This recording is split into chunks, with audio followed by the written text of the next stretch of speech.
Hey everyone, Nick Engvall here. Before we get into today's episode, I want to tell you about some of the people that make the sneaker history community and this podcast possible.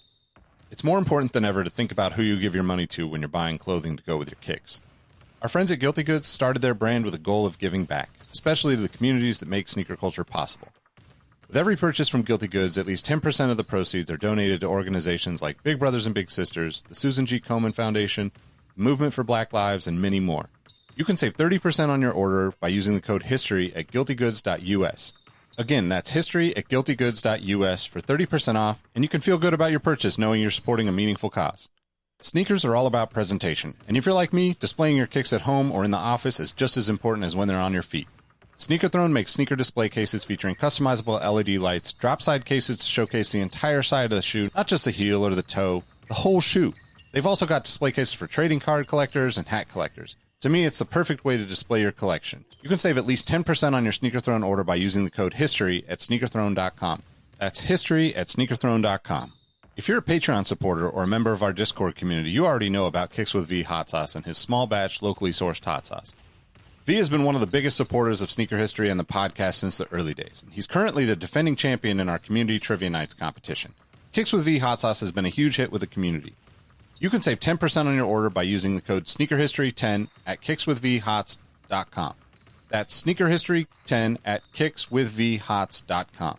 Now, you're probably here because you like sneakers, and if you join the Discord, you know our community is about so much more than that. Whether it's the marathon-like community calls, trivia night debates, the in-person meetups, or just sharing our favorite experiences, we found that although we have such different backgrounds, we all have some unexpected shared passions. Not only does the entire community look out for each other when it comes to releases, we're like a support group for life in general. You can join the Discord community for free by heading to the show notes of this episode. After you're done listening to this episode, tell someone you like their kicks today. You never know how far a simple compliment can take you, and we all know how good it feels to have someone show their appreciation. Now let's get into today's episode.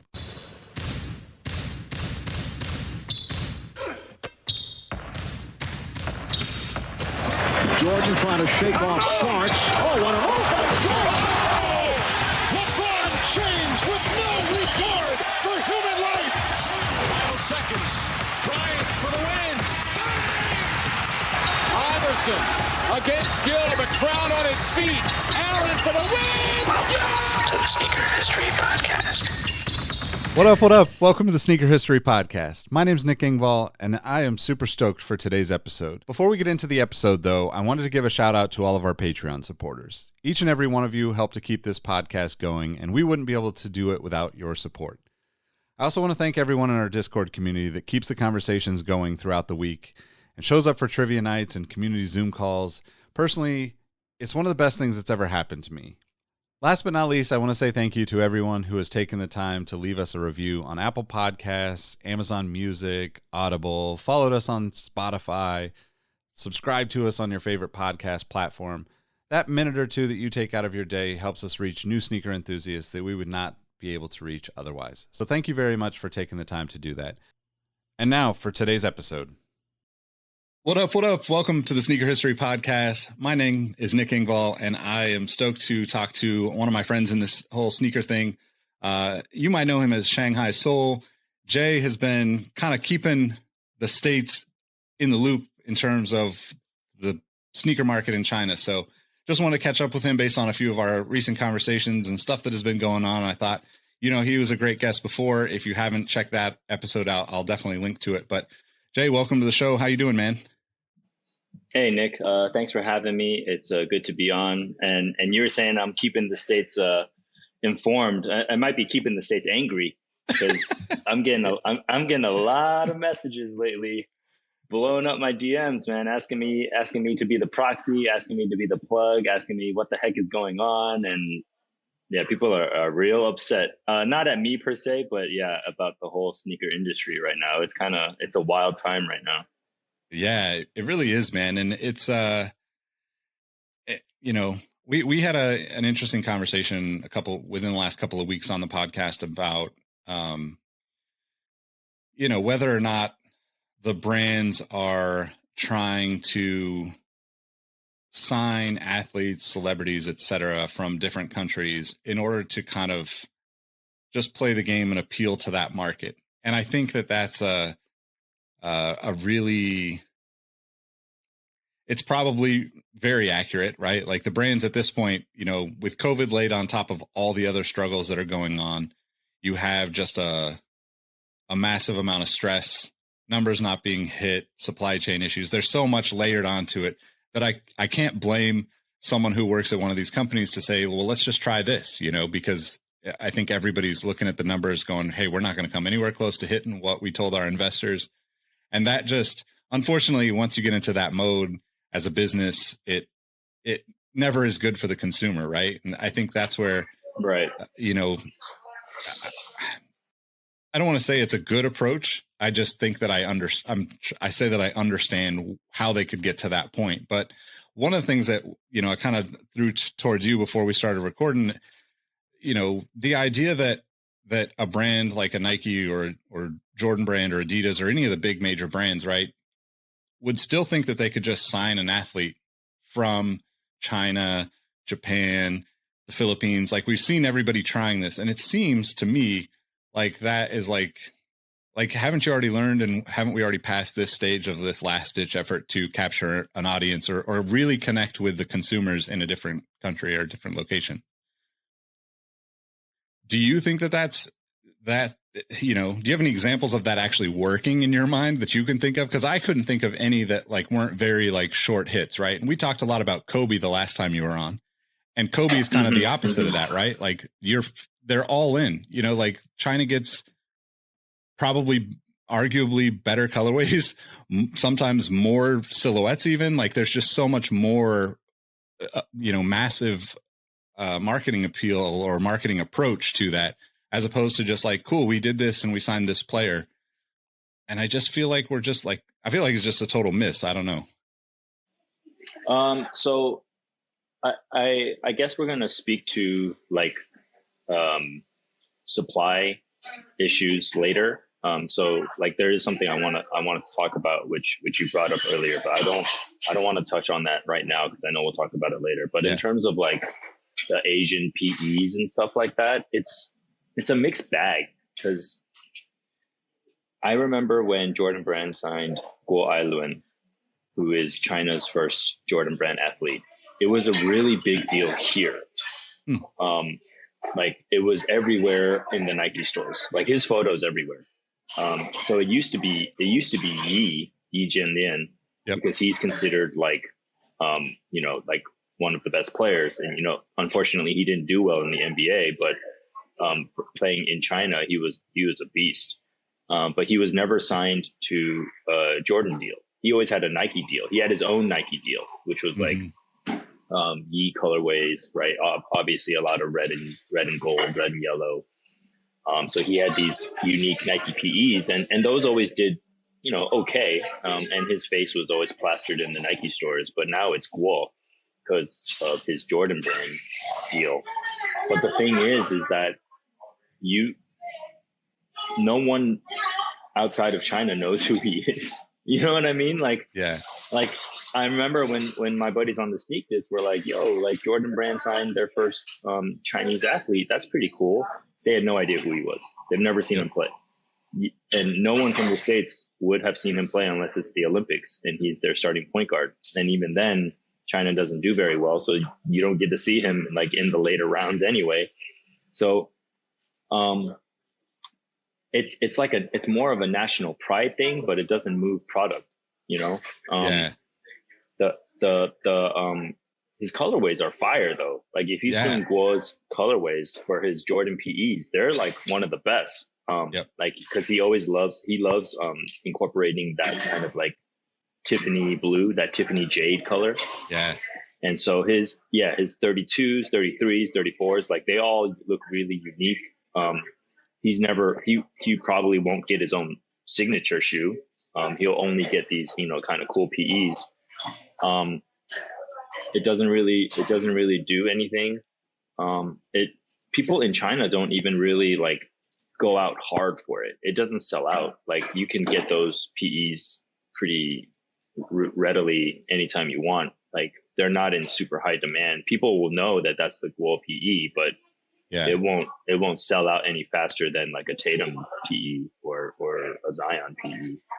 And then with Rui, it's the same idea. Like I have to say, like, Rui's probably got one of the best PEs from Jordan Brand in the last couple of years. Like, yeah, I agree. His cherry blossoms, like the cherry blossom, like 35s, I think. Man, those things are sick. Like all mints with the pink cherry blossoms on them. Like, yeah. And then I'm sure you guys have talked about the 8s that are coming. Like great looking shoe, but I mean, I don't even know if those are hitting the masses. Like those cherry blossom ones never released. Those are, I think, strictly like friends and family and PE only. So I don't know if those 8s are going to be a GR or not, but it's the same thing. Like I would assume people in Japan will be like, oh, that's awesome, like national pride. But in terms of them shelling out crazy money for it, it's not happening here. I doubt it's happening in Japan either. Yeah, and it seems like with Whoa, he is probably well, obviously from the pictures you post on your Instagram, that there's no trickle down of like, oh, we gave him a PE, so maybe people will buy retros, right? Like there's no, like if people aren't buying those, PE colorways, and he had, I think the 34 that he had was like probably one of my favorite colorways of the last few years too. Like that, like the jade color that you talked about. But like, to me, if I'm at Jordan Brand and I'm thinking about making the Jordan 8 for Rui, why doesn't, I don't know, you got Russell Westbrook in LA right now. Like you've got the biggest market in the States outside of New York to do that with. And, who knows the timing wise, I said this in a previous episode. I think that there's probably a lot of timing issues going on with the way these shoes are developed and made and even shipped over, because that could have been something that was a year ago or 2 years ago that it was supposed to be here, or it might have filled in and been pushed up to replace a different thing because there's so many other supply chain issues.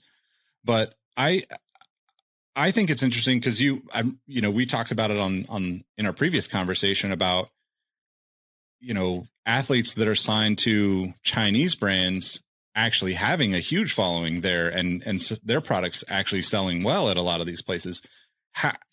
How can, is it a matter of national pride, do you think, but between those brands, or is it just that there's more too, right? Because I feel like someone like Klay Thompson, for instance, he's getting a lot more, right? It's not just cool, we made this retro product or we made this PE. There's a lot more to it. He's, and I don't know, maybe with these other guys, are they getting marketing dollars beyond like the store walls and stuff? Are you seeing like actual events happening and anything like that to get it going, or? Okay, time out. Nick here. Before we get into the rest of today's episode, I wanted to ask you a favor. We're looking for sponsors for the podcast, and I thought, who better to ask than the listeners that support us already? If you're like me, you probably listen to a lot of podcasts, and you know exactly who the sponsors are that you like, and definitely those that you don't. If that sounds like you, send us an email to podcast@sneakerhistory.com with some of the brands that you would like to hear sponsor the Sneaker History podcast. It would really help us out, and it'll save you from hearing about skinny teas or industrial cleaning supplies or other weird stuff like that doesn't make any sense. All right, enough of the business. Let's get back to the show. I think, I think what you were saying was really spot on. It's kind of gimmicky. They're like, oh, we got to hit the Japanese market. Let's give the only Japanese player in the NBA a PE. Or, it's like, oh, we need a Chinese face in Jordan Brand. Who are we going to give it to? Let's give it to the starting point guard on the Chinese national team.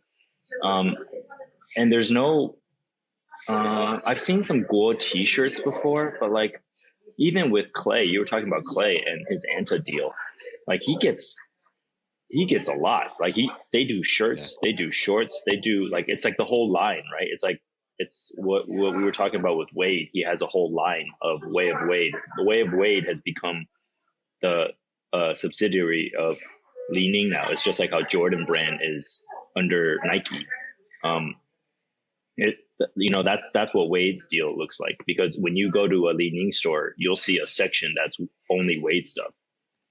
I would assume Klay is kind of moving towards that, but like there's nothing like that for Rui. Like you go in there, it's just a standalone PE, which which, to be honest with you, I've never even seen on shelf before. Like any of those ones that we were talking about, those have never been released. The Guo ones are released; those are public.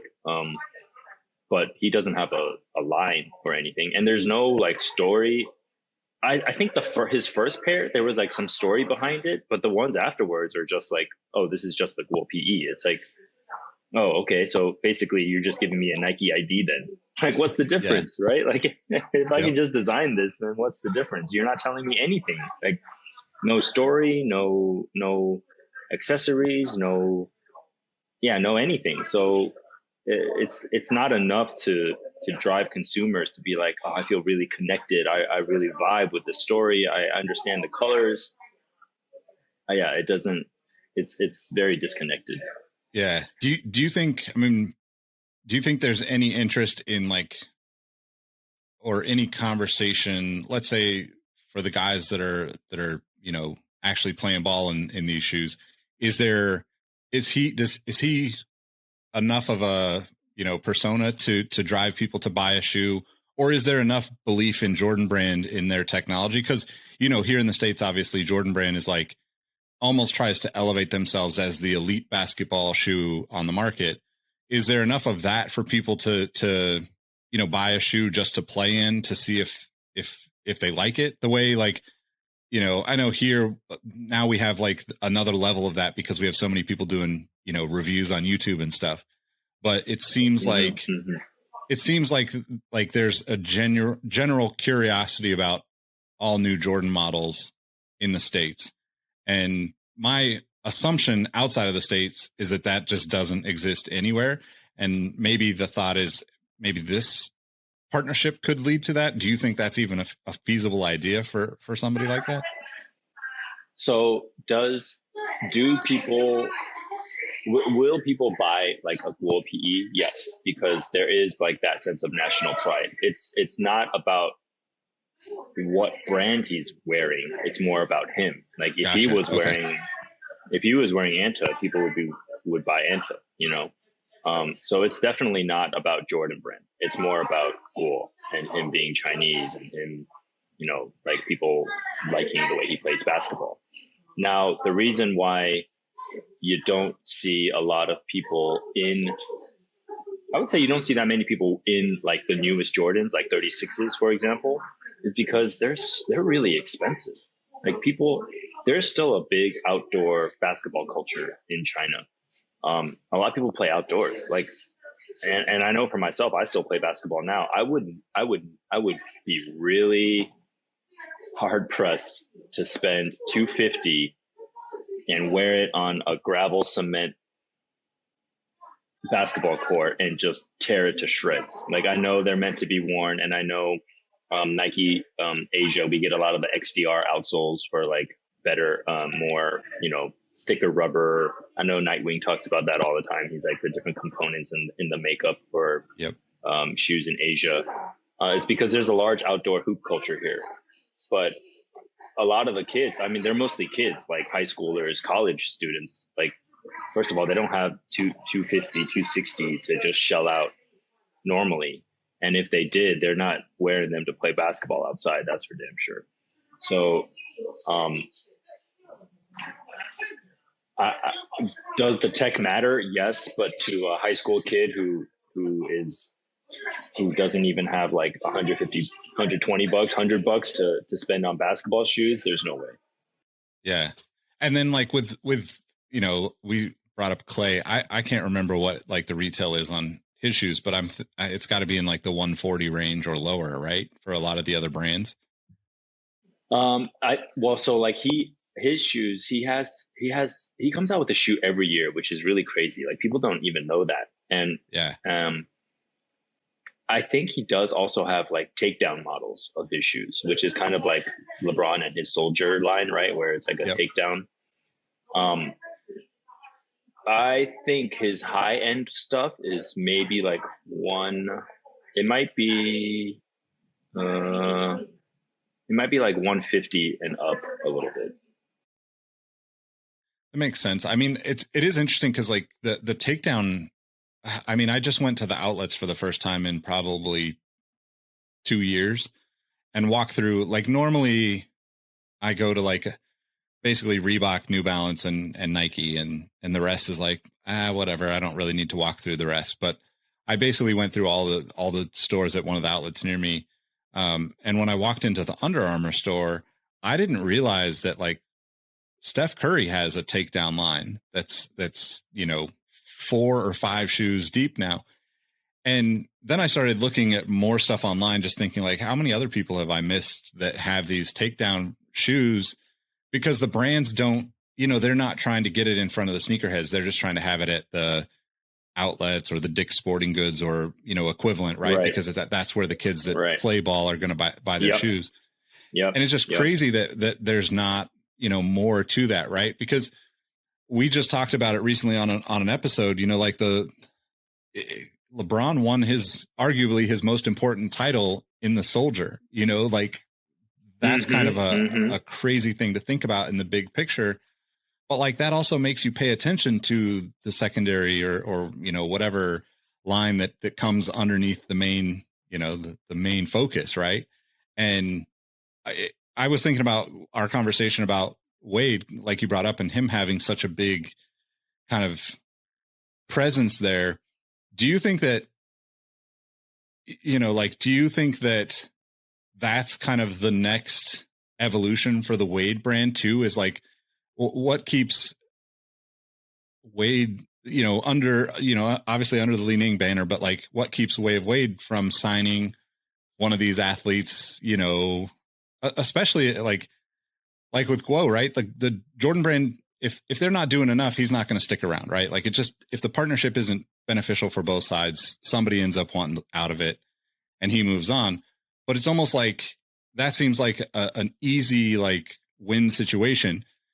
Do you see that as something that happens in China, or is that something where like Wade would sign somebody for the States because the Way of Wade brand has a little bit more presence here than Li Ning? So I definitely don't see Way of like, I'm just speaking from like if I were like running Way of Wade, right? Like if I were running Way of Wade, I don't think I would sign someone here because it's already big. It's already big here. So like I would try to sign someone in the States and get more exposure out in the States. Yeah. Like if I could sign, what team is he owning right now? What team does he have? The Utah Jazz. Yeah. Yeah. Like we talked about this last time, right? Like, why not have Li Ning jerseys, right? Like Li Ning Utah jerseys, like just sponsor the whole team, just hook up the entire, like that is like a massive way to get it out there, so like that's where I would take it for that, for Way of Wade. And then in terms of just like the whole takedown thing, it's like I don't know if we talked about this last time, but a lot of the shoes out here, like Anta and the Li Ning, like they're not the takedown model, but more like their version of the Hyperdunk, right? Which is like their flagship model. You know what I mean? Yeah. Like those shoes, man, they're really good basketball shoes. Like I have a pair of the Anta Sonic 9s, and they are in heavy rotation when I play basketball because they throw all their stuff in here. Like that's the thing that I hate that what Nike does lately is that, they give Giannis, whose new shoe I think looks really good, but it wasn't until this model where they like added full length zoom. Like for the longest time, it was only like 4-foot zoom, or it was only heel zoom. And same with Kyrie. I mean, I know that they have a say in it because maybe that's what they prefer because it is still their shoe. But how are you not throwing your best stuff into your signature athletes? And then like with the Sonic 9s, it's like they put all their top cushioning in it. They put all this like really good material in it. And so I don't feel as a consumer like I'm not getting my money's worth. Like if you want me to spend like 160, 170 on a basketball shoe. I want to make sure that it's got everything that you guys have in it. Like, I don't want just Cushlon and then no full length zoom. Like, I know you have full length zoom. Why'd you just give me this small pod of zoom when you normally put like this big of one in LeBron's shoe? Like, what's up with that? I'm not trying to pay for that. Yep. Well, and that's, you make a great point too, because if Giannis, who just won his first title and, MVP, and like, look, if he's not worthy of having full length zoom or whatever your best technology is, like, how does this even make sense? Right. Like 100%.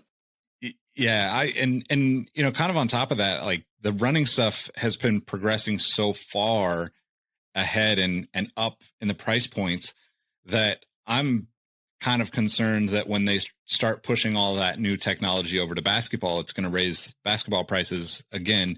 They kind of have done that in various little spots, but none of the shoes, because the guys are all playing in like Kobe Protros or, a lot of KDs, a lot of Kyries and those types, you don't see the technology become a talking point for NBA shoes other than like LeBron or whatever the Jordan signature model is. But like, so what's retail on the Li-Ning Sonic 9, do you think about? They are, hold on, let me do a conversion real quick. They are,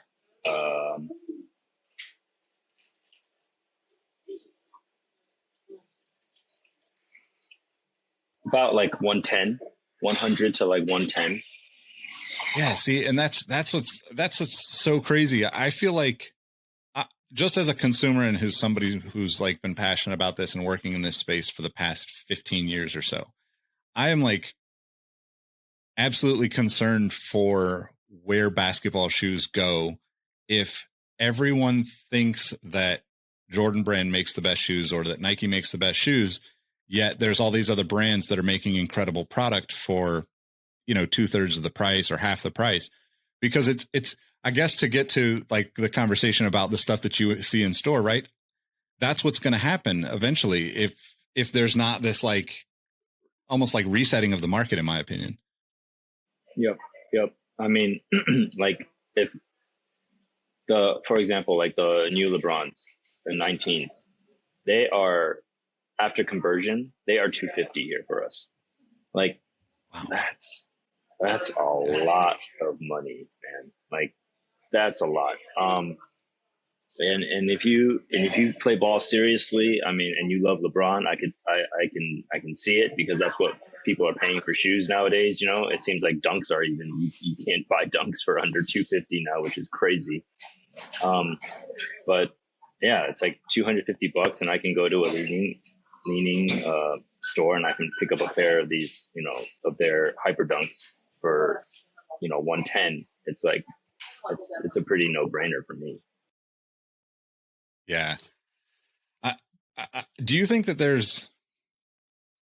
is there a connection at all between like performance basketball shoes and retro product in the consumer's mind in China?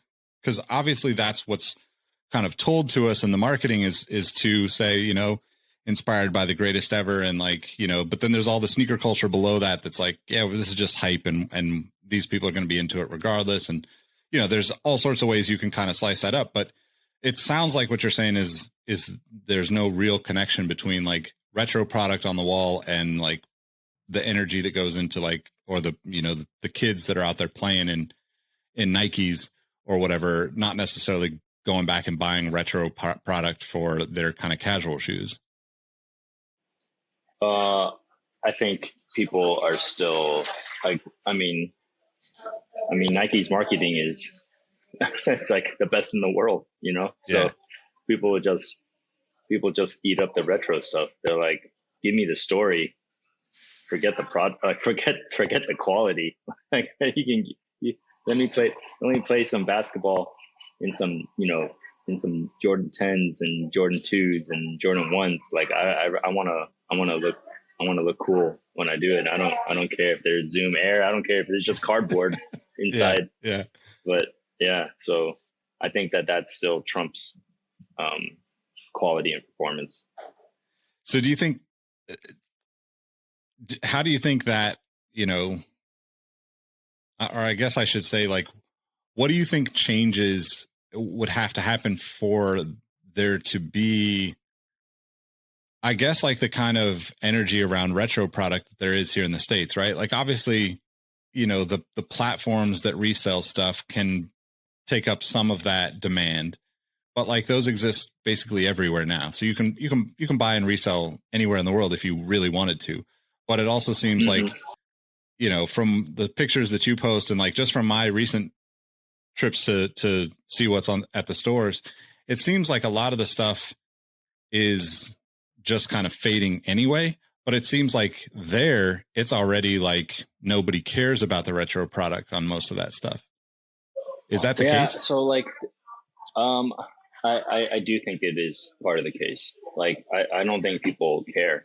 Like, people, it's so many factors. And it's so funny because I feel like this is a great time for us to be talking about this again, because when we talked about it the first time, it was I remember you were very like shocked by like, the political aspect of it. You were like, oh, I didn't know that was happening. I wonder, like, it was in the very early stages. Like, that was probably a week. Like, it happened like maybe 1 or 2 weeks afterwards, and then we talked. And then this is now the effects of it, like, however many months later. It's very real how much the political aspect of it has affected. And I know we'll talk about the NBA portion of it later. But it's fatigue. People aren't buying shoes to resell. Like we said, like I said before, it's like the resellers here are very different from the resellers in the States. Resellers in the States are, one person, like, let's just say you're a reseller, for example. You buy 3 pairs and you try to make $20-$30 profit, and you call it a day and you move on to the next pair. Like, resellers here don't really operate like that. Like, the resellers here are like buying up 100 pairs. They're buying up 200 pairs. They're buying up 1,000 pairs. And there isn't the little reseller. There isn't the me and you reseller as much anymore. And so when the big dogs have moved on, now you got all this product left. Like, because the little guys weren't buying it anyway.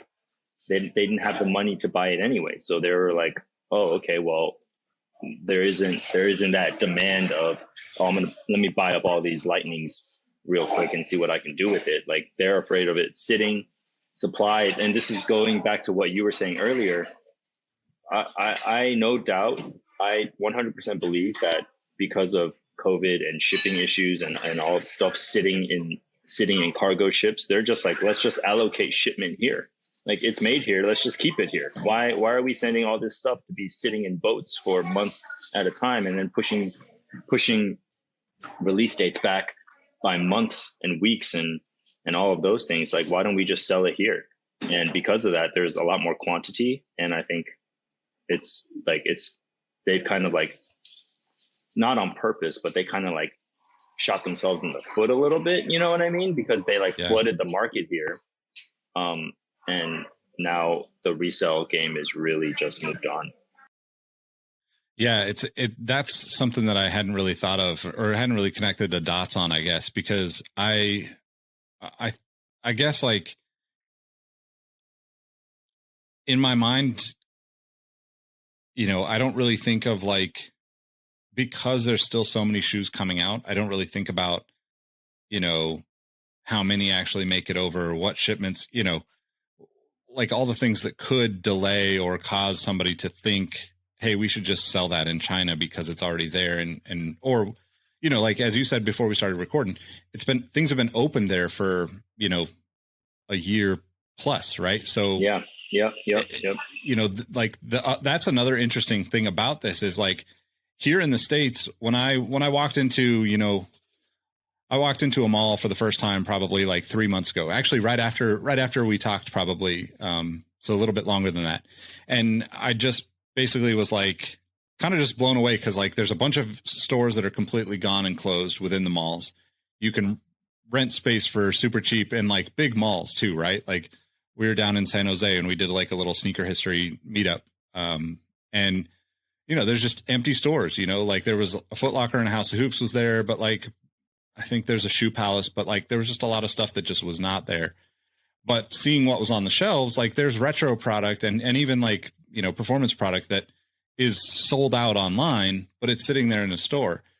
And here in the States, that makes sense because you still got to have that product in store for people that are getting back out there into their normal shopping routines and stuff. But that's also like, the reason that I could see a lot of things sitting is because people are just still not 100% comfortable. Like we're still, we are now, but like 6 months ago, 9 months ago, like you're just getting the first vaccine rolled out type stuff. So you're not even, a lot of people were still kind of playing it safe. But there, you've had like probably, I feel like it's almost like probably well before we last talked, but like heavily in the last, 6 months, product just sitting. And like, that's definitely not like a consumer fear driven thing. Like it could be if Right. COVID existed, as you said, like it was a pretty heavy lockdown there to like keep it under control. That's another interesting part that I just think is like, I don't know, just fascinating. And I wonder if like there's any other places have similar, a similar situation where, things have been open longer than the States have. So you have product that's just kind of there waiting for people to get to, and people are just passing on it the same way that you're seeing in China. Cause it seems like every store you go into, there's at least retro products sitting like that if you look on a website here, like StockX or Goat or something, in theory, it should be, sold out. Wait, hold up. I'm using my Zach Morris powers here to call a timeout and tell you about a couple of our partners. These are some of the folks that help us keep the podcast going, and they have some exclusive discounts just for our listeners. Now, if you're already subscribed to our YouTube channel, you know how I love to display my kicks when I'm not rocking them. Sneaker Throne makes sneaker display cases featuring customizable LED lights and drop side cases to showcase the entire side of your shoe, not just the heel or the toe. To me, it's the perfect way to display your collection. You can save 10% on your Sneaker Throne order by using the code HISTORY at sneakerthrone.com. That's history at sneakerthrone.com. Now, if you're a Patreon supporter and a member of our Discord community, you already know about Kicks with V hot sauce and his small batch, locally sourced hot sauce. V has been one of the biggest supporters of sneaker history and the podcast since the early days, and his hot sauce has been a huge hit within the community. To celebrate the launch of his new coffee habanero flavor hot sauce, and my personal favorite, his new habanero honey, he's given an exclusive discount to our podcast listeners. You can save 10% by using the code SneakerHistory10 at kickswithvhots.com. That's SneakerHistory10 at kickswithvhots.com. If you're interested in sponsoring the podcast or becoming a partner with our community, get in touch with us. You can reach us by email at podcast@sneakerhistory.com. Or better yet, tell some of your favorite brands they should be sponsoring the podcast. All right, let's get back into today's episode. Right. I think what you said is like, it's right on the head. I also think that because I do have friends that live in other parts of the world and they don't see the stuff that I see. And I think that has to do with a lot of the stuff is still made here. Right. Like we get first crack at it. Whether that's a good thing or a bad thing. And I definitely think COVID was like a hard reset for buyers out here. Like it just slowed everything down. Resellers just like they just didn't feel like flipping shoes was the move anymore. Like I don't know what they're buying up now, but it's definitely not shoes. And in terms of like other countries that are open just like us, like Taiwan, for example, they've been open, the same amount of time as China, but they don't get the product. They don't see as much of the stuff as I see. There's still some of it, but it's not as much because it's made here. So we have the most quantity of anywhere in Asia. And because China is such a big like hub for Nike out here or sneakers in general. But yeah, it's kind of nice. Like it's slowed everything down. Like resellers aren't as crazy and my buying mentality isn't as like, oh, let me just buy first and think later. Right. Like now I can I can walk into a store and think about, do I really need these pollens? Do I really need these lightning 4s? Do I really need these seafoam greens? Like, you know what? They'll be here. They'll be here next week. Let me think about it for a little bit. And I mean, and I know you know this, and we're at that age where it's like that's how it used to be, right? And like that's how buying sneakers used to be. That's how buying 11s used to be, right? You didn't have to like line up in malls. I mean, you could. I mean, the first day definitely, but like 2 weeks later, you could still think about it. And it's I remember when it used to be like that, and it's kind of nice that. I mean, it's not nice that the pandemic happened, but it's nice that like an effect of that was that there was like a hard reset and people just kind of like slowed down and just started going back to normal again. Yeah, I 100% agree. I think that's, and maybe that's just me being nostalgic, but I also think that that's just a better experience for a consumer, right? It's a terrible experience to go on the sneakers app and, it's like waking up and living in Las Vegas and like having a slot machine outside your, apartment. And every morning you pull the handle hoping that you win. And occasionally you get just enough back to keep you coming back. And like that experience is, I understand why that happens and why they do that, but it's absolutely terrible. Like the long-term effects of that, I think, are absolutely terrible for both the footwear industry as a whole and for Nike consumers specifically. But because it's less about my nostalgia for the good old days of walking into a store and finding, True Blue 3s back in 2001, on sale for $100, like, of course I want that. Like, I'll always want that. But like, I really think that without the experiences that you're having there and seeing the product and getting to feel it in hand, you're not going to grow the audience. And maybe right now, there's just so much product there that you're even the diehards that have to have the lightning and have to have the pollens. Maybe they're going to pick up a pair, but like, in general, like if people feel like they have to make a decision right then and there, eventually they move away from saying yes to that decision because they just feel, hey, I don't want to be a part of this. I don't want to have to be forced to make this decision every time I think about sneakers. Right. And it's like when you get that early access for a pair that you didn't even want, it's like, I have to buy it. Like, when was the last time I hit on sneakers app? I have to get this right now. And it's just like, what kind of mentality is that? Where it's just like, I have to do it because I'll never get this chance again.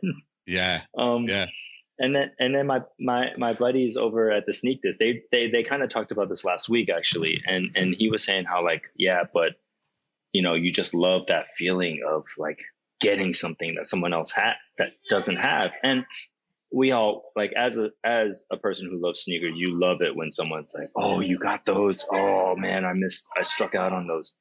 But even if shoes are sitting, you can still get that feeling like the Travis, the Virgil 2s, like not everyone is getting those, right? Like if you're wearing those and I see them, that's still going to be a limited shoe. That has nothing to do with you wearing lightnings and I have lightnings and we go to the same show and we go to the sneaker con and we're both wearing them. Like, but that's not the same thing, right? Like if you wear Off-White 2s to sneaker con, people are going to be like, oh, Nick's got the Off-White 2s. Like you can still bring out heat, like in this day and age of shoes sitting. I don't think that changes anything. Yeah, I agree. And I think that's an interesting kind of, people definitely choose what they want to wear, what they want to buy in different ways too, right? Like we do a format of the podcast. It's kind of like a sneaker draft with the 3 or 4 of us. And, I love it, by the way. I'm not competitive. You need to have more people. You need to have more people on because it goes like you come back too quickly. You got to have the last episode I was listening, you guys, I think it was for the one, was it for the ones? But you guys were like, oh, we need to have more people on here to make it a little harder. Yeah, we got to get you on one time for it. It's a blast. 100. I'm in.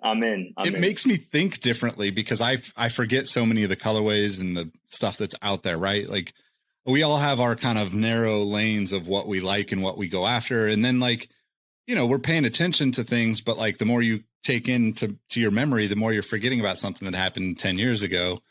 And so like that to me is always interesting because Robbie looks at it like it's a competition. I don't look at it that way. And I honestly I of course love certain shoes like, you know, Shattered Backboards just because I'm a Giants fan and it's a Jordan 1 and that's like a great shoe regardless of if it's hyped or not. I would love to have that shoe.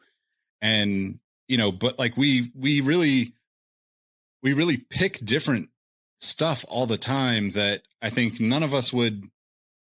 You know, occasionally you have shoes that are like, this is the shoe of the draft that you want to have.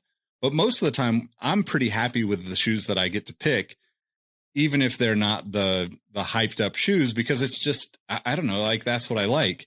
And I think that's an interesting piece and kind of like to your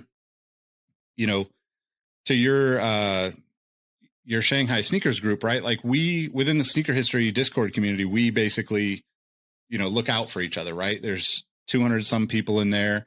And I would say, you know, it's still a small percentage of people that hit on the sneakers app because that's just how it is.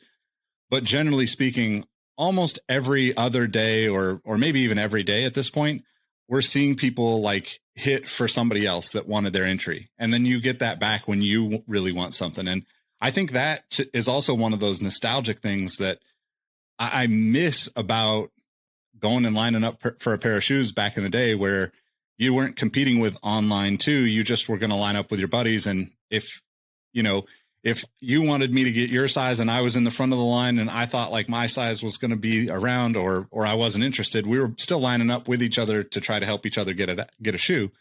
And I think that's like kind of hopefully where things are headed, you know, beyond like the experiences that you're saying you're having now. Because that's definitely another missing piece from what brings people into being a fan of sneakers, in my opinion. Yeah, it's, you know, it's interesting because, you know, I've been on IG. I mean, I haven't been on IG for that long, but, you know, since like 2015 or 16 was like my first post. And I would say most of my followers on IG, I mean, I would say like 90% of it is in the States. And my buddy who owns this store called Doe, it's a sneaker boutique. I like to call it like the Kith of China. Like they have like a coffee shop and you know they do streetwear stuff, but it's their own brand. It's all in-house stuff. You know, like it's their own brand. They sell sneakers there. They do collabs with like big names like Pata. They've done collabs with like Nike and stuff before. So, you know, it's a really cool store. It's a really awesome vibe. And I've been shopping there for a long time. And the other day he came to me, the owner of the store came to me because I've been friends with him for a while. He said, you know, we're going to get the Patas. We're going to get the Patas. And because he's good friends with, you know, the owner of Pata. He's like, we're going to get the Patas. You should bring your sneaker group and you should come and hang out. And like, you know, you guys can all get pairs. And I was like, my sneaker group? I was like, oh, shoot, I don't really have a sneaker group. Like I was like, my sneaker group is like, it's like all on Instagram. Like they're not coming here to get shoes. And I thought about it and I was like, why don't I have a sneaker group? Like there should be a sneaker group. And then I just started gathering people in my contact list that I've known that I knew were into sneakers, but I've only just chatted with them individually over it, never in a group setting. And over like 2 weeks, we got like 100 people.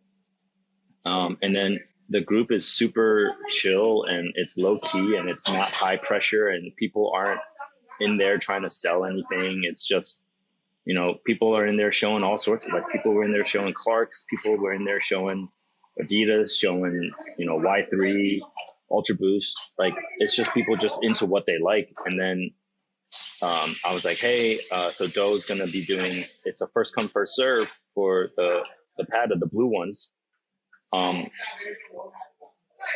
there's a QR code to sign up, and the owner was like, sent me the QR code first so we could all sign up. And we got like 25, 26 people out there. And then there's that photo I sent you, and we all got a pair. It wasn't backdoor or anything. It wasn't like shady. It was because like they had a lot of quantity in China, actually. Like the orange ones are still sitting. So like, I don't want people thinking like, oh, you know, the store did some shady business and was like backdooring pairs to you guys. Like we got in, we went there and lined up. We got a ticket. It wasn't a raffle. It was just to get a ticket in order of buying. And we all went and we all got our pairs, and everyone was super happy. And it was just like a little hangout. Like there's a lot of people in that group I've never met before, but I've talked to. And it was a nice, like genuine moment. And in this day and age, like, I mean, you understand, like just buying shoes for retail is a win. Like that's like hitting on sneakers to me. Like that's like hitting on the app for me, right? Because it's like I actually get a chance to buy what I want and not have to go on StockX or pay or go on eBay. Like I can just get it for retail. Like that's a win. Yeah, definitely, man. And to be able to have the community, you know, like that's one of the things that for me, like, you know, even just doing this podcast and having the Discord group now that we have, you know, that's just been like a constant kind of support group for, you know, just, you know, it sounds bad, but it's like, it's not really that serious. Like I love shoes and this is the world that I choose to make my profession, but it's not like that serious for me to buy shoes. Like I rarely am like, I rarely pay resell. I rarely feel like I have to have something. It's more just being around it and being a part of it. And, you know, I have enough shoes to wear, and, you know, it's great to get stuff. And I love the feeling, just like you're talking about, but also like having the group of people that just, you know, appreciates each other and looks out for each other. And, you know, I think that's like a missing component when you don't really get that in terms of the internet. You know, it's tough. We're getting it now with like Discord communities and Instagram and Facebook groups and all these different places where we're kind of coming back to this community aspect. But that's definitely been a missing piece for so long. For, you know, I mean, look, I was a you know, employee number 9 at StockX when it started. I definitely didn't think that it was going to become as crazy as it has, but it was. I also think that it was going to happen regardless, right? Because a lot of people are like, do you feel any regret? Do you feel bad that you made, you know, resell such a big deal? And it's like, resale was already happening. Like the market existed. That's why the company was built, right? This wasn't a new thing. This was just us making this new thing easier. So it's not like StockX created the resale market. Yeah. And like, I mean, I think really resale took like a leap in like the 2012 Jordan releases, right? Like any of those shoes that came out, you know, when the black and the black cement, whatever 4s came out, like people were buying, like I bought multiple pairs because I was like, well, I'll never, you know, I might never see this again. Cause at that time they weren't retroing everything. Right. So right. By nature is like, okay, I bought 5 pairs of that shoe. Cause it's like, this is it. Like, I don't need any more the rest of my life. And then of course you're like, well, there's other stuff that's going to come out. I don't need to have 5 pairs of the same shoe. I kept a few of them. I traded one pair, sold a pair. And now next thing you know, it's like all these other people are also doing the same thing. And now you have a resale market that just doesn't have a place to live other than eBay. And eBay back then was still questionable on a lot of the fakes and the counterfeit stuff and getting scammed and all that. So it's an interesting evolution. I've gotten a few cardboard filled shoes before off eBay. Yeah, I mean I think they've improved upon it. I've really been lucky. Like the only time I got a fake pair of shoes, I responded. This is probably 10 years ago now. I responded to the person right away and was like, the pair that you sent me is fake. Like I'm going to send it back. I just want your money back. I don't want to report this or anything. This is a counterfeit shoe and I don't want it. Cause it was really obvious to me. And she messaged back and was like, "Oh, I was selling him for my son, just send him back. I'll refund your money now. I didn't realize that. He left him here and he went away to college and I just sold him." And I was like, cool, no big deal. As soon as I got the money back, I sent the shoes back. It was like, that was my experience with fakes. And I haven't had any, obviously when I worked at StockX, people would try to pass all sorts of weird stuff. And, we had people saying like, "Oh, we sent them, some random thing." That's like, no, that's not how it works. Like maybe somebody's taking it off the UPS or FedEx truck or something, but highly unlikely there too. So the scammers are always going to be there. But I guess like the last thing that I did want to touch on, because we talked about the situation with was it Daryl Morey with the Rockets, and speaking about China, whenever that was, 8 months ago, 6 months ago, even longer, I guess. Yeah, it was the beginning. Yeah, it was almost a year ago. It was the beginning of the NBA season last year. Yeah. So now we're kind of in that same position again, now with Enes Kanter speaking up. And I just, like how much more of this can go on and the NBA still be, a thing in China, right? Like, especially as we're talking about like the pride behind the athletes and buying the product because of the athletes and I'm just like, all right, what's going to happen from this? Because I feel like there's got to be ramifications of this stuff. And I know that it's something that like you can't get the two sides to talk about this on equal ground because people have fundamentally different views on what's going on. And I honestly, like I'm just somebody that's, seeing a little bit here and there, and it's even hard to process everything that goes on anyway. But the one other thing, other than the Enes Kanter stuff, I forget his name now, but the Adidas athlete that they signed one of the Olympic players, and there was some sort of pushback on his salary or his bonus or something. I don't know if you remember that. It was within the last month or two.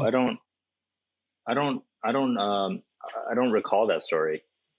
Okay, maybe I'll see if I can find it real quick while I have you discuss the Enes Kanter thing, and let me know what you think. Oh man, so like it's really crazy because and I posted about this before, where it's just like China's cancel culture is really strong out here. I mean, when we were talking about the political stuff with Nike coming out with their statements about the cotton issue, like their influencers left. Like I remember telling you, like 50, like their biggest guys all left. And so like, it's not like, oh, let's just, brush it under the rug and hope it goes away. I mean, it happened with that sort of with like the Morey situation. The Sixers, you still can't watch them on TV here. You can get, you can get all the other teams, but no, so like he used to be with the Rockets at that time. And so the Rockets were canceled, like all their sponsorships gone. You wouldn't see any of their logos anywhere. But after he went to Philly, that's what happened to Philly. So the Rockets are back and Philly is canceled here. So you can't get any Philadelphia stuff. Wow. You can't watch their games. And I play fantasy basketball, and I'm like, I got Tyrese Maxey on my team. I want to watch him play. Nope, can't get Philly games on TV. And it's the same with Kanter. Like after what he said, all Boston games are gone. They're wiped from. It's like they don't even exist here. And so, China cancel culture is real. It's legit because it's not just social media canceling you. It's like the government canceling you. And so you can't get any of that stuff. It becomes really tricky when Kanter calls out Nike and LeBron, because I almost feel like it's like a no-win situation. Because if they don't respond to Kanter, then they're acknowledging it. But if they respond to Kanter, then they're toast. So in my opinion, I doubt they say anything, because they didn't say anything the first time, right? When Morey said all that stuff the first time, no one came to his defense. And I know it sounds messed up, and I know it sounds kind of crazy. It's like, oh, how can the NBA stand up for this? How can how can Adam Silver like tiptoe the line? And when they asked Steve Kerr, I think Steve Kerr's like press conference was like one of the biggest ones because he was so like careful with his words, right? He was so calculated with what he was saying that people could easily tell that, he didn't want anything to happen to him or the team. And then Cantor legit called them out personally, like name by name. Yeah. It wasn't just like, this is happening. It was like, hey, at LeBron, hey, at Nike, hey, at, CEOs of Nike, like, what are you going to do about it? And there hasn't been anything said. And I think that, as ironic as it is, has pretty loud actions, because by them not saying anything means that they're not going to acknowledge it because they know it's going to affect them. Obviously, I love Nike, and there's so much nostalgia there. As you said, like, they're the best marketing company on the planet, right? Like, they're just incredible at what they do. But it's really interesting because they're so selective about who they back and when they back people, right? It's like, I don't know how to feel about it, because there are times when, when the Colin Kaepernick thing is happening, right? Like, I'm, being a 49er fan, I'm a huge Colin Kaepernick fan before all of what happened. I haven't really watched, other than like, probably like half of a Super Bowl with some family. Like, I haven't watched any football. Like, I just don't pay attention to American football anymore. And part of that is because like, I just think that it was obvious that the league was blackballing Colin Kaepernick, right? And I can't believe he hasn't had a tryout or anything in all of these years. Like, how is that possible? Yeah. Like, did they just behind closed doors just all decide we're not even gonna attempt to bring this guy back? I mean, they have to, even if they don't even have to talk about it, like there's such a, it's kind of like this Inez Cantor thing, right? Like, there's such a political, there's so much politics that go on behind the scenes, and you got to, I think, tie in that, America's going through like Trump as president and all these things, and kind of, with that. So like, once it becomes like, hey, you're either against the president of the United States or you're, against Kaepernick, or right, you're for Kaepernick or you're for the president and the NFL and blah blah blah. Like, once it became such a big spectacle, then it just becomes such a sensitive thing for any team to even go down that path. I feel like Nike obviously like steps in and says, hey, we're going to back Kaepernick, and we're going to put him in our, advertisements, and we're going to support him and his brand and all these things, which is great, right? Like, he doesn't, honestly, he probably doesn't, live the way he lives without that, monetary backing from Nike and the sponsorship, because clearly he's an incredible athlete to begin with, right? Like, he might not be your typical quarterback that, Tom Brady throwing touchdown passes, but like, he was relatively well loved, by a lot of people, and took the 49ers with a team that probably shouldn't have made it to the Super Bowl. So I think that's against my Ravens too. Yeah. And, like, it's such a weird thing, because like, part of me is like, I want to support by, buying and, supporting the people that I care about and appreciate. But at the same time, it's kind of like, like what you're saying with, Jordan sitting in the stores. If everybody is kind of just doesn't care one way or the other about that brand, whether that's Nike or Jordan or Adidas or anybody, then all these marketing things just kind of become they feel like just marketing things to me, I guess, is what I'm trying to say in a long-winded way. And that's an unfortunate thing, because whether it was true or not, I always felt like everything that Nike was into and did was, genuine, like you align with right? the beliefs like, or something, right? Like at least that's what coming from a place that you agree with, and it's aligned and genuine and real. And yeah, I don't know, man. It's a really interesting thing. It's tough because it's like, I mean, I am not a very political person, whether it's U.S. politics or Chinese politics, and I always try to steer away from it, because it's like politics and religion is like where people get into fights and arguments all the time, right? So, but when it's funny because once you throw in the monetary aspect of it, like,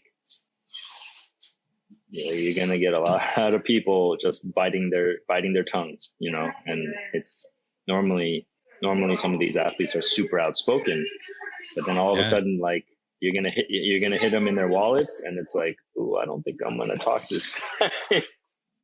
Yep. Yeah, it's really something, and I, like, I don't really have like a response to it in a sense. So I don't know if you probably saw, of course you saw, but like, it's like that Sports Illustrated thing coming out with, what's his name from Jordan Brand, saying that he killed a guy as a teenager. Oh, and yeah. I saw that. Like, I still don't know how I really want to process that. Right. Part of me is like Howard White. Part of me is like, okay, I'm happy that you made a life for yourself and got out of that situation. Yes, of course. But at the same time, you killed somebody. Like, that's insane. And you got away like, with I can't. It. And you got... Yeah. And, and just,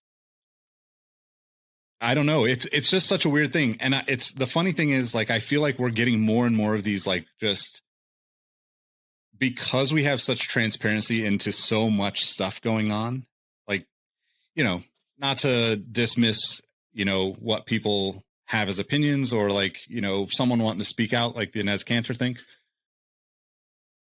Someone of Inez Cantor's, let's say, basketball skill level and social clout and all of that 10 years ago, he would not have any platform that would give him that 100%. Time, right?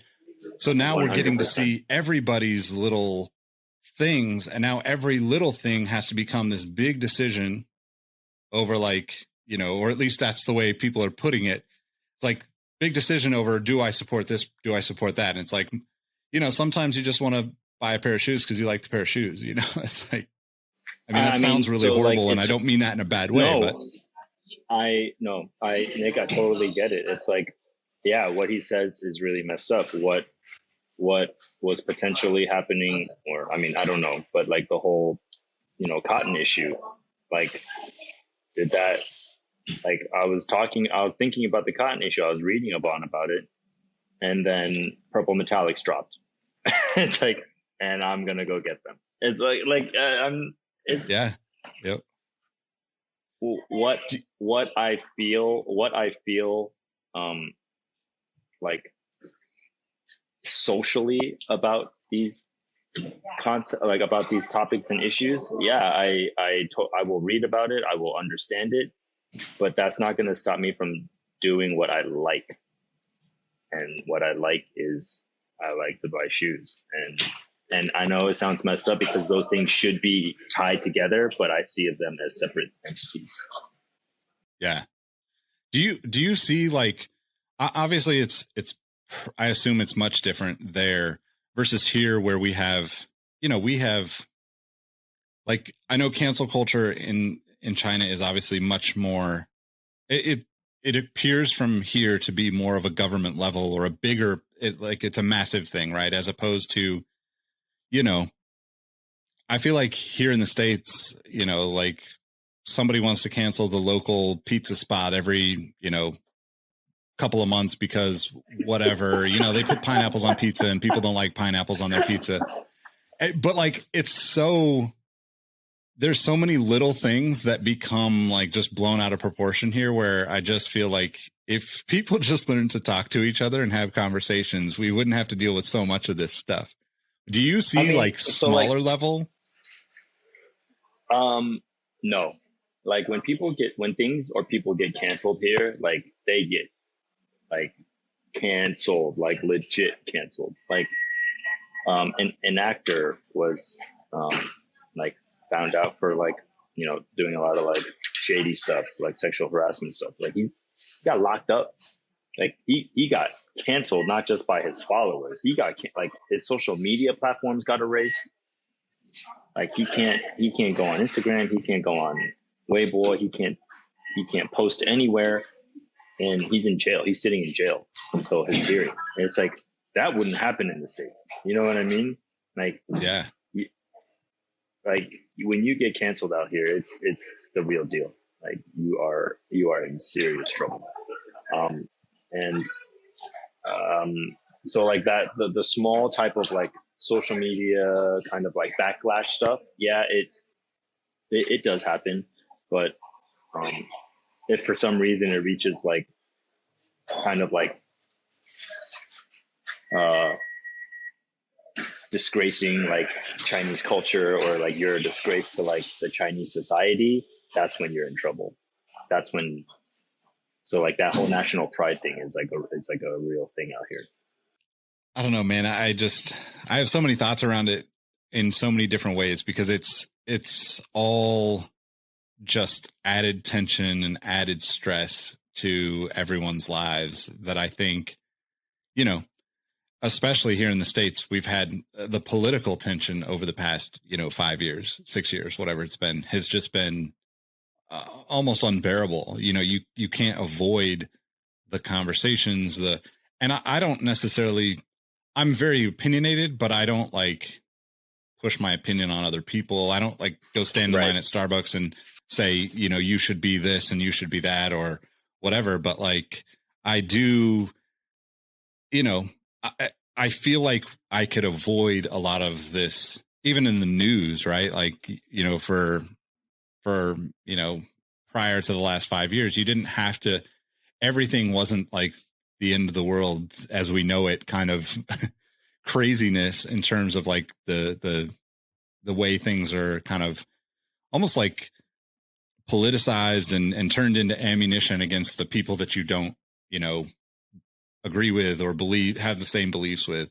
But I guess to kind of go in a different direction and get back to like sneakers in a more positive note, what are you looking at in the next, as the end of the year comes along?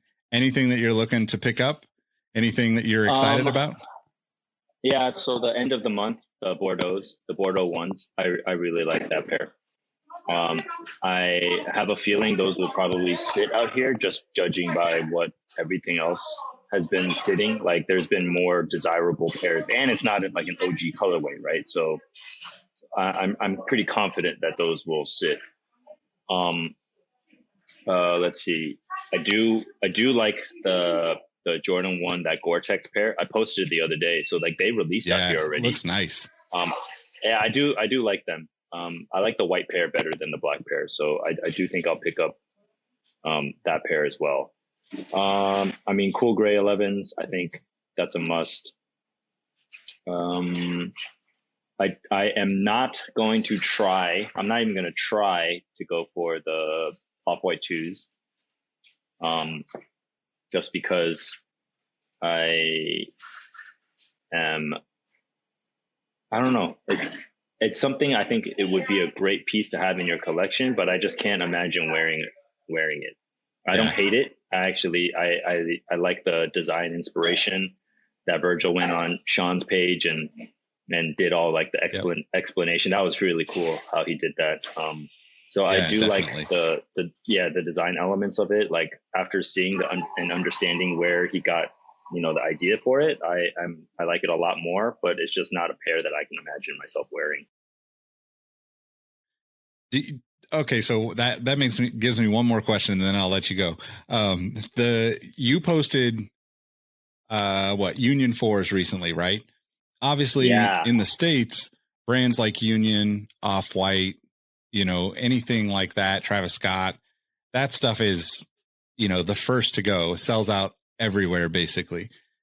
Are those like kind of collaborative partners for Nike, Are they big enough in China to, you know, kind of get past the retro sitting on the wall? Or is it still like kind of hit or miss with some of those? It's a little hit or miss. And the only reason why those shoes do well is because people follow prices in the States and people follow hype in the States. So people lost their mind for the unions there. People here have no idea if Union is a store, if Union is a person. They're like, who is you? What is Union, right? They have no idea. They have absolutely no idea. But they know that it's expensive and they know that it's limited. So then they want it.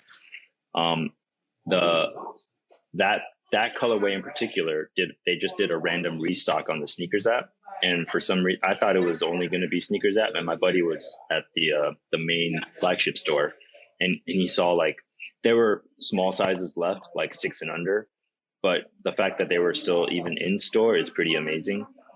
Yeah. So like Off-White stuff, obviously Travis stuff, that stuff will fly. Last time when the Travis lows dropped, my buddy saw some of the hoodies and the shirts and the shorts still in the store. So I don't know if those things would instantly sell out in the States. They probably do, but those were still in store. And the reason why I said hit or miss is because some collabs don't fly, like the Billie Eilish stuff. So her whole collection sat here. The 1 KOs, those sat, and then the 15s. But the 15s were really expensive. The retail on them was $250 here. So, you know, people weren't really moving for that. Just the high price tag, and also like they were just like, like I don't really know Billie Eilish. Like even for me, like I thought the 15s looked okay. I thought the KOs were okay too, but I wasn't gonna go out of my way to really buy them. It was cool to see them in stores. The Aleli May 14s, those sat. I picked up a pair of those. I like that pair. But yeah, like, so it's kind of hit or miss. It depends on how popular they are and you know, whether China or Chinese people have any connection to them, which, you know, for Aleli May and Billie Eilish, they didn't. But for the other stuff, it's more like the price and the how limited it is to get. Like those Off-White 2s, I mean, stuff like that will never sit anywhere, right? Yeah.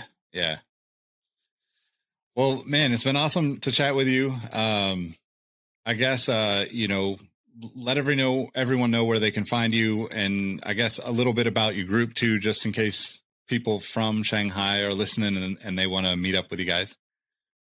Yeah. So, you know, so you can find me at Shanghai Soul IG. I'm not on Twitter. I don't do YouTube. Like people are always like, why don't you get on that? Like, why don't you do YouTube reviews? You could like do like sneaker walkthroughs and stuff like that. Like, I don't know. I'm lazy. I have a full-time job. Like I like what I'm doing right now, and we'll see what happens. But you know, that's just not my lane. I know my lane is just posting pictures, and it was funny because Cousteau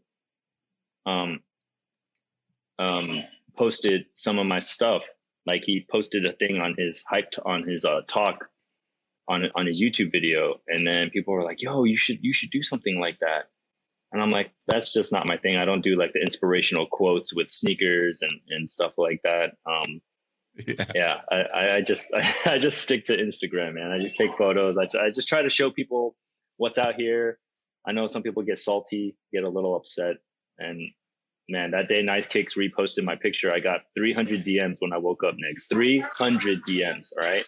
And only about 10 of them were about, that's really cool, awesome content. The other 290 were, where can I send my money? I'll pay you to go get shoes for me. Let me know how much it is. Here's my PayPal. Like, send me an invoice. Yeah. And it's just like, I'm not in it for the money, you know? Like, people are like, don't you want to make money? Like, you would make a killing. I'm like, actually, I wouldn't make a killing because shipping is so expensive out here. I wouldn't make that much money, and it's not even worth my time. And my wife would kill me if I walked home with like 40 bags of sneakers. she literally, I'd be living on the streets. I'm not even joking about that. Yeah. Well, and to your point about the YouTube videos, right? Like Cousteau's been making videos for 12 years. So like the editing and the filming, and it's like the amount of work, it's hard enough for me to like create podcasts, and this will be a YouTube video too.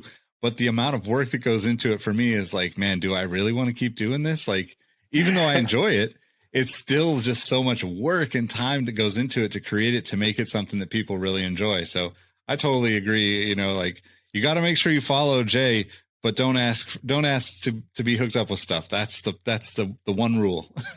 I will say though, for like everyone that I've chopped it up with on podcasts and stuff, Nick, and this is to you and your crew. Maybe not your Discord of 200, but your crew definitely. Let me know if there's anything you guys want out here that you may not be able to get in the States, because I always want to like help where I can with my friends and stuff. So if there's anything that you see that I post that you're like, oh man, like after shipping, it'll still be cheaper than getting it in the States, just let me know and I'll see what I can do.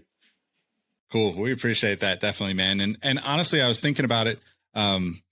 We'll have to figure out a way to, like, we do, like every month we do like trivia nights and Zoom calls with our community. It'd be cool to have you come on and just be a part of that too, because I know that like people would love to kind of, just everybody loves having like somebody else in the room to kind of talk to and hear about, because they're like, it's such a different experience for you. So maybe we can get that worked out in the next few months. For sure, man. Like sneaker draft, let me know, because I listen to all the sneaker drafts. I love, I think I messaged you when you guys did like the 5s.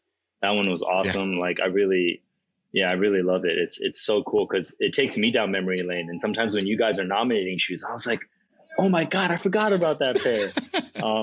Yeah. And then there was like there was a pair that like no one mentioned. I was like, how did no one not say this? Come on. Like, and so, yeah, like I would love to be a part of that discussion one time. And then, yeah, man, I don't post to make people upset, like I'm just trying to show you guys what's out here. I know sometimes I can get a little snarky in my comments. They're like, oh, like someone was like, oh, what will it take? What will it take to get these shoes? And I was like, a ticket and a hotel in Shanghai, and then like a round trip ticket and a hotel. Like that's what it'll take. And people are like, "You're a dick, man. Like you're such an asshole." Sometimes. It's just like after like 500 DMs of people trying to get me to buy them shoes. It's just like what it's like turned me into like some like salty dude now. So yeah, I mean, I'm just trying to show what's ahead in the future, what could be for the States, hopefully one day soon.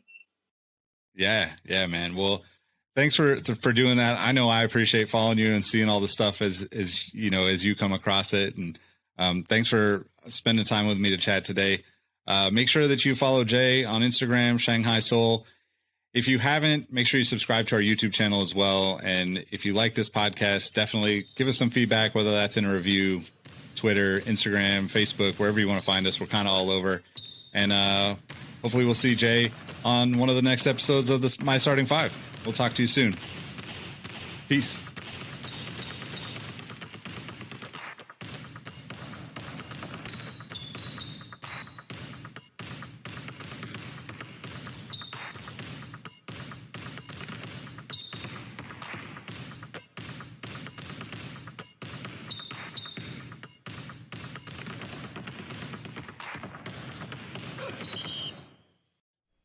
Hey everyone, this is Nick again. Before you take off, do us a solid and head over to Apple Podcasts to leave us a review.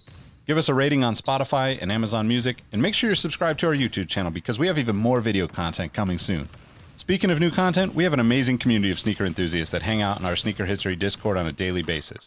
While sneakers is a connection point that brought us all together, we've all discovered countless shared passions that we have in common with each other. We recently launched a couple of new podcasts directly from our community. One of them is a Formula One podcast. If you're an F1 fan like me, the Exhaust Notes podcast is your weekly fix of Formula One fun. It's hosted by myself, Rohit Malhotra, and Todd Yates. New episodes drop every Tuesday. I've been wearing fitted hats for years and collecting my favorite teams since I was a little leaguer. It has been awesome to see so many new fans getting into fitteds in recent years. Crown and Stitch is our new talk show about fitted hats with Dexter, Keith, and myself, where we talk about fitted hats, snapbacks, throw in some obscure hats because we all kind of like some funky stuff once in a while, don't we? Copping, collecting, and so much more. New episodes drop every Wednesday. Hit the links in the show notes for this episode to give our new shows a listen, and be on the lookout for more new podcasts dropping soon. Last but not least, tell someone you like their kicks today. You never know how far a simple compliment can take you, and we all know how good it feels to have someone show their appreciation. Thank you all for the support, and we'll catch you on the next episode. Peace.